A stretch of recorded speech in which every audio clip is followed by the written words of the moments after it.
What is up, everyone? My name is Jack Saffel, back again with another WrestleMania review, and today I'm here with my WrestleMania 25 review. This WrestleMania took place at Reliant Stadium in Houston, Texas. This is on the 5th of April 2009, and yeah, this show was actually, I thought this was really good. I wouldn't say it was as good as some of the previous WrestleManias. I wouldn't say it was as good as the WrestleMania before this. There were definitely some low points of this show, but there are also a lot of good, and especially one match which I think all of you know what match I'm talking about when I say it's one of the greatest of all time. So we kick things off with the Pussycat Dolls, Nicole Scherzinger, singing America the Beautiful. So to kick things off, we had the Money in the Bank ladder match, which was consistent of CM Punk, Mark Henry, MVP, Finlay, Shelton Benjamin, Kofi Kingston, Christian, and Kane.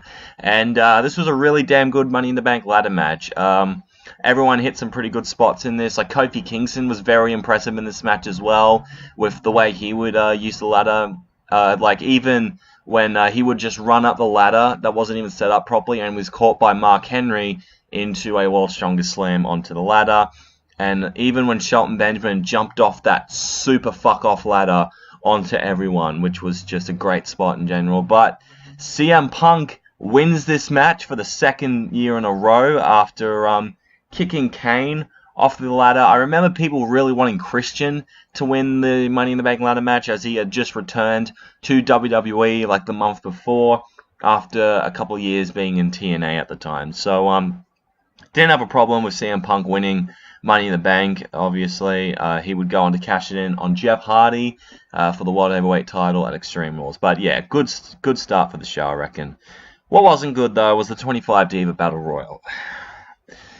So, all the Divas come out while Kid Rock is performing some of his absolute banging tracks, and he has a 10-minute performance because we need a 10-minute Kid Rock performance at WrestleMania.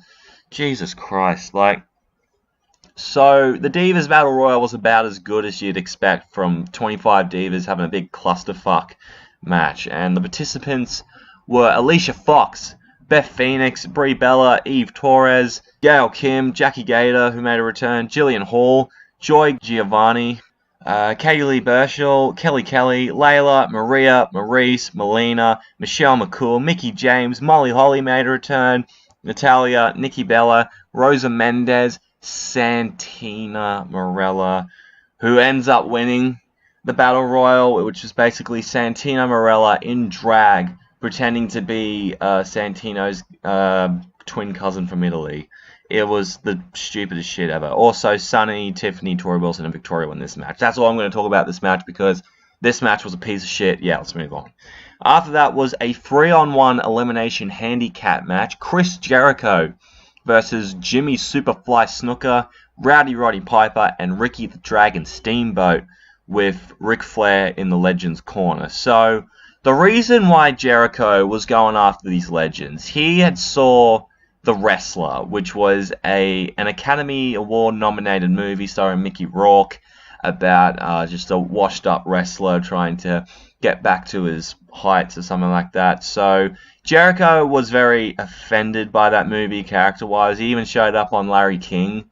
And they were going to have a match, I think, between him and Mickey Rourke at WrestleMania. But instead, he started calling out these legends and just embarrassing them on Monday Night Raw and all that. This was when Chris Jericho was his hypocrites and parasites type character. That's what he'd call the fans, and wear the suit. And he was just a mean, terrible person. So Chris Jericho wins this match by eliminating all three guys. I will say, though, Ricky the Dragon Steamboat, for his age, was still able to go, man. Like, it was fantastic how he could manage to still hang even after, like, who knows when he retired. It would have been quite a few years since his retirement, but he did a great job, man. And yeah, Jericho won the match. Mickey Rourke was sitting in the crowd while this match was going on, and afterwards Jericho called out Mickey Rourke, who was sitting at ringside, and so Mickey gets into the ring and punches Chris Jericho and knocks him out. So yeah, great way to make Jericho look strong, but oh, it was a stupid little celebrity moment there. But What was good, though, was the Extreme Rules match between Matt Hardy and Jeff Hardy. The Hardy brothers colliding in this contest. So, at Armageddon 2008, Jeff Hardy won the WWE title, and the next month he wrestled Edge at the Royal Rumble for the World Heavyweight title. And so, Matt Hardy came in and was looking like it looks like they were gonna team up against Edge. But then, Matt Hardy got the chair and smacked Jeff in the head with it, costing him the World Heavyweight title. And he said he did that because he no longer has to share the spotlight with his brother. It was basically pure jealousy, and he was bringing up all this stuff that was happening to Jeff around this time, and how he got attacked in a stairwell the night of Survivor Series, I think, and how he got scorched with pyrotechnics. A hit-and-run incident took place to him. His house burnt down, I think, midway through 2008, which unfortunately ended up killing his dog, Jack, which, yeah, it was a very sad, it was a very dark period for Jeff Hardy. And so Matt was like, who could have done this to you, Jeff? Maybe it was just one person, and it was looking like he was alluding to himself, although that probably wasn't the case at all in real life. And so, obviously, that's what Jeff thought, that he was trying to sabotage his career and his life so that Matt can become bigger than Jeff. So, yeah, very, very personal stuff, and it definitely showed in this Extreme Rules match. Well, I thought this match type was perfect from all the animosity these two had with each other in the last couple of months, to just go out there and just kick the shit out of each other. It was perfect. Like, Jeff Hardy just straight up slapped Matt in the face at the start of this. And yeah, that was a great spot where Matt Hardy was on a table and Jeff stacked another table on top of that, and he just went for a dive through both of those tables. It was crazy, and they hit each other with trash cans and all sorts of weapons.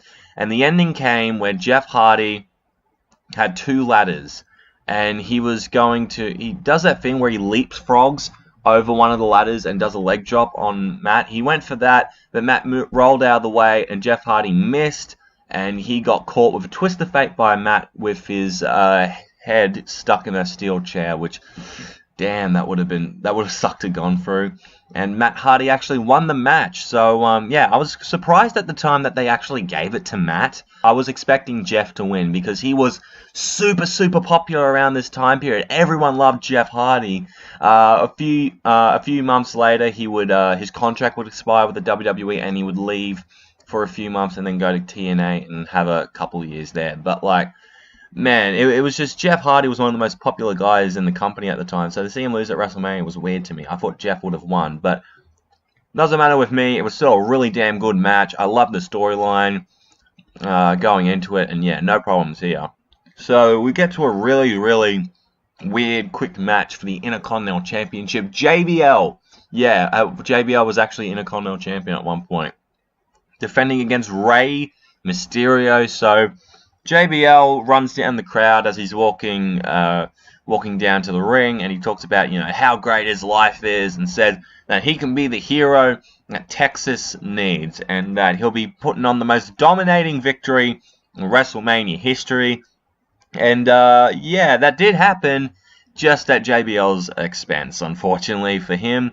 Rey Mysterio beat him in 22 seconds to win the Intercontinental Championship while dressed up in his awesome Joker, Heath Ledger-inspired gear, which was really cool.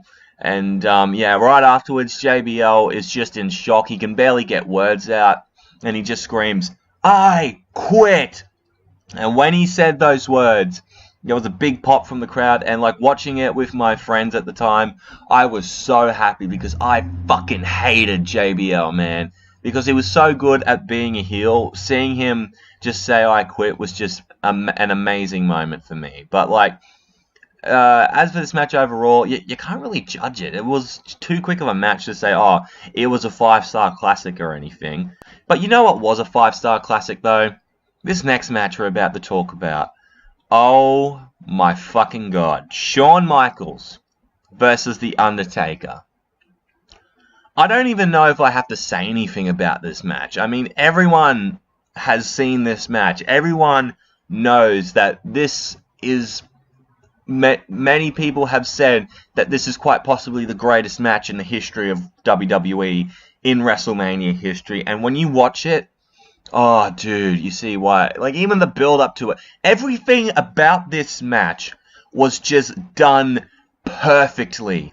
Absolutely perfect. The build-up was perfect. Just seeing the two guys that have different views on everything. You know, Shawn Michaels was the light. Undertaker was the darkness, you know. And hell, even Shawn Michaels was basically the lighter version of the Undertaker. I remember on SmackDown, he was dressed up like the Undertaker, you know, with the big brim hat and the coat and everything. But instead of all black, he was in all white. And instead of like the dark, like grimace type music Undertaker comes out to, he's like more of like heavenly angels singing, that type of stuff. So yeah, he was the reverse Undertaker. So basically a better booked Mordecai for anyone who remembers who that fucking guy is. So yeah, I'm pretty sure Michaels won like a tournament to face the Undertaker at WrestleMania. And yeah, it was just a very fun build up to this match. And as for the match itself, I don't even know if I even have to talk about it, because it's been so iconic to WrestleMania. It's quite possibly the greatest WrestleMania match of all time. I remember watching this match, and me and my friends were flipping out the entire time. Anytime there was a kick out, we would just scream, "Oh my god!" Just the kick outs in this match, the false finishes were just, they were just out of this world, man, because it feels like at one point it was like, what are they going to have to do to end the match? Like, especially when I think Undertaker caught Michaels with a tombstone and he kicks out at 2, and Undertaker's face when Michaels kicks out at 2 basically tells the entire story of the match, because he's like, what the hell am I going to have to do to beat this guy? I mean, hell, they pulled out all the stops in this match, especially the bit where Undertaker went for the outside dive over the top rope, and Shawn Michaels pulls the cameraman in front of him, and so Undertaker just dives into him, and just hearing the crackle of the camera as he just fucking falls on him, it was, oh man, it's one of the most brutal spots in WrestleMania history, but it was done so well. And there were so many moments in the match as well where I thought Michaels was going to win. Like, for sure, I thought Michaels was going to win. But Undertaker pushed through and won the match. It's probably one of the best matches I've ever seen in my life. If you want to get into wrestling and want to know, oh, what's the one match I should watch first, that's the match you have to watch first. It is... To say it's amazing is an understatement. It's just phenomenal. It's absolutely phenomenal, man.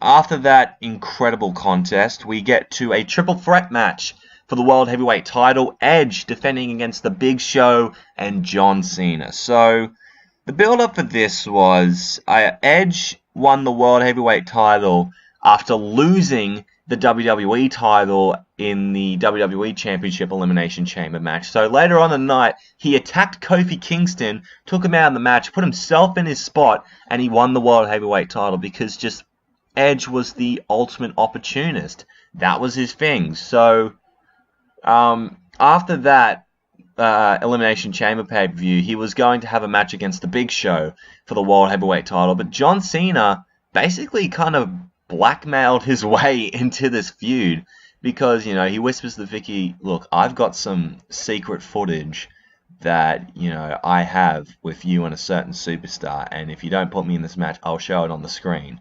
So that's basically why John Cena was put in this match anyway. He blackmailed his way into the match, but he shows it anyway, and it shows Big Show, Vicky, making out and slapping Big Show on the ass, basically cheating on Edge, because they were a couple at the time, which really soured Edge, obviously, even though he cheated on Vicky at which was revealed on their wedding day with Alicia Fox. But yeah, it was basically Edge, Big Show, and Vicky in a love triangle, while Cena just wanted to go after the world title. So the match itself, I actually thought was pretty damn good, but the best spot of the night was hands down when John Cena went to grab Big Show and Edge, and he held him up in an attitude adjustment position.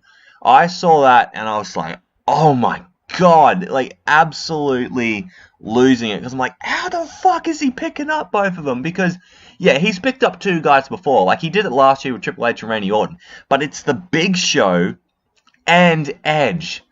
Like, picking up the Big Show, that's one thing. But picking up another person on top of him, that's insane. And after he hit the AA on the Big Show, he hits the AA on Edge, which Edge falls on the Big Show. He goes to pin him, and Cena wins the World Heavyweight title. So yeah, the ending of that match was just great, in my opinion, and I felt like the match itself was very solid, but the ending was definitely the cherry on top. So yeah, I really, really enjoyed that match.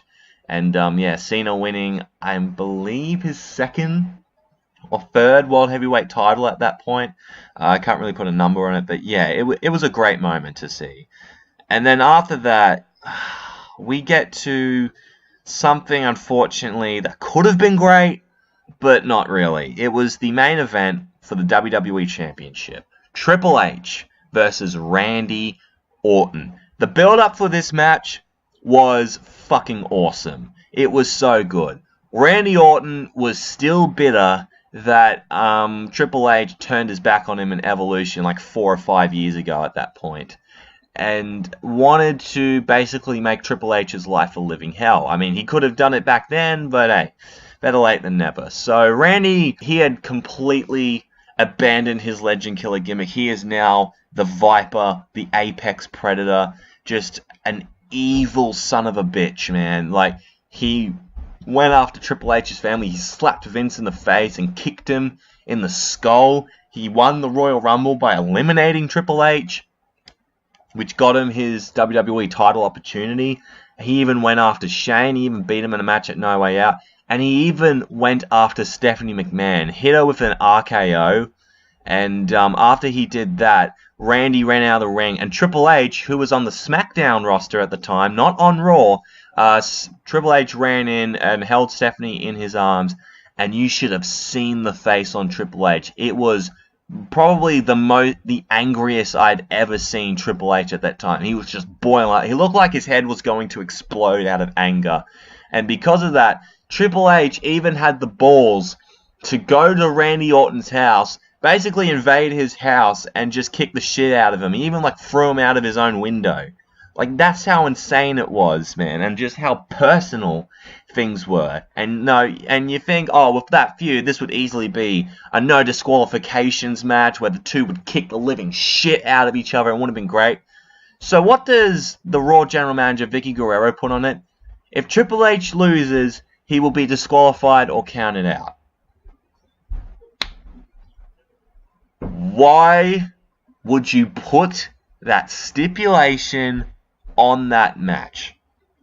The build-up was perfect for a no-holds-barred contest. I know WWE had just turned PG and all that, but still, if Matt and Jeff Hardy can have a great Extreme Rules match, why can't Triple H and Randy Orton?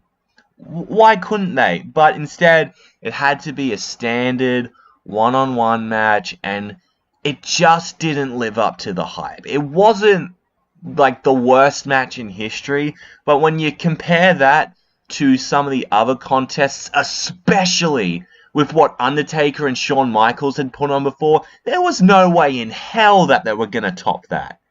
No way in hell they were going to top Undertaker and Shawn Michaels. They tried, but nah. It was a bit of it was probably one of the most disappointing main events, not just in WrestleMania history, but in just pay-per-views in general. Like, it was such a letdown to see, with all this great build-up, only for it to just deflate. It felt like a deflating moment. But Triple H won the match with the pedigree. I don't even know if it was the pedigree. It was something else. And yeah, Triple H won in a main event that was extremely disappointing. So that's how we ended the show. Match of the night. What do you think? What do you think is match of the night? How I'm going to rate this show? I'm going to give this show actually a 7 out of 10. Now, there were a lot of good moments on this show. The Money in the Bank ladder match was really good. Undertaker and Shawn Michaels was fucking out of this world. Amazing. One of the greatest matches of all time. And the triple threat match for the world title was very good. However, the 22-second... I know, I actually like the 22-second squash match. But 25 Diva Battle Royal was a piece of shit. And the main event was kind of a piece of shit as well. Which, your main event should not be that. It should be a lot better. It should be the best match on the show, honestly. But everything other than those two matches were pretty damn solid. Like especially the Extreme Rules match between the Hardys. And, of course, Undertaker and Shawn Michaels, which was just, I don't even know what to say in this match other than amazing. But, yeah, thank you guys for watching this review. I hope you have enjoyed. If you did, make sure to leave a like, comment down below your opinions on WrestleMania 25, and if you want to see more from me, hit that subscribe button. You'll be glad you did. Twitter and Instagram's at JackoManLaw31 if you want to check me out there. Thank you so much for watching, and I am out in 3, 2, 1.